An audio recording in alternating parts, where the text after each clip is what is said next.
तांडवरे गला 90 जीवन बुलीगला बात्या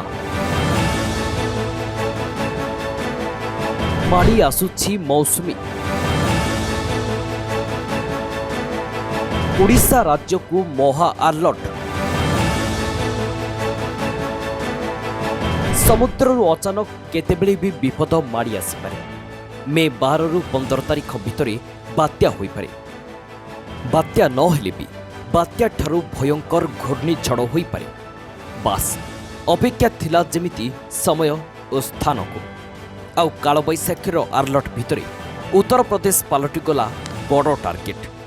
मात्र किछि मिनिट भितर बदली जाउछि पाग परिवेश सह अनेक किछि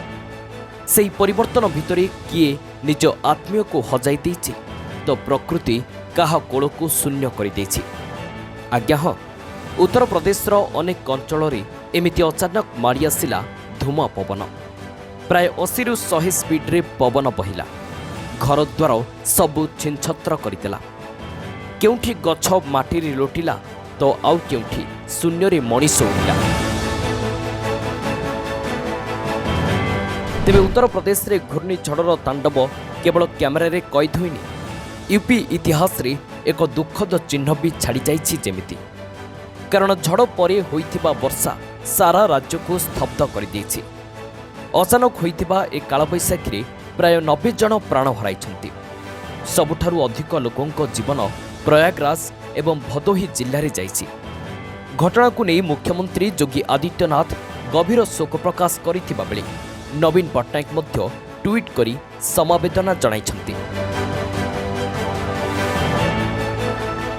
अन्यपटे सैटेलाइट चित्ररू जहाँ स्पष्ट होउछि काल होई बसुथिबा ए कालबैशाखी केवल यूपी रे तांडव करिछि ता नुहे बुधवार ओडिशा रे भी किछि स्थान रे गर्जिछि वर्षिछि आउ पाणीपाग विज्ञान केन्द्र द्वारा जारी चित्र दर्शाउछि एबे भी ओडिशा उपरु विपद टलिनी कारण दक्षिण पश्चिम बंगोपसागर उपरे सक्रिय थिबा लघुचाप क्षेत्र एबे स्पष्ट चिह्नित लघुचाप रे परिणत होई सारिछि आउ 16 तारिख सुधा दक्षिण बंगोपसागर अंडमान सागर समेत अंडमान निकोबर द्वीपपुंजर किछि अंचल को मौसुमी वायु प्रवेश करिवार संभावना थिबा कहिसंती भुवनेश्वर आंचलिक पाणीपाग विज्ञान केन्द्र निर्देशिका मनोरमा महांती एबे घूर्णिबलय समुद्र पतन ठारू 5.8 किलोमीटर पर्यंत व्यापी रहिथिबारु दिन तापमात्रा बढ़ुछि टिटलागढ़ राज्यर सबुठु उत्तप्त सहर होइथिबा बेले भवानीपाटना बलांगीर संबलपुर रे तापमात्रा 40 डिग्री पार करिछि तेबे राज्य रे आगामी 5 दिन पर्यंत कालबैशाखी वर्षा जारी रहिबो bureau report Odisha news now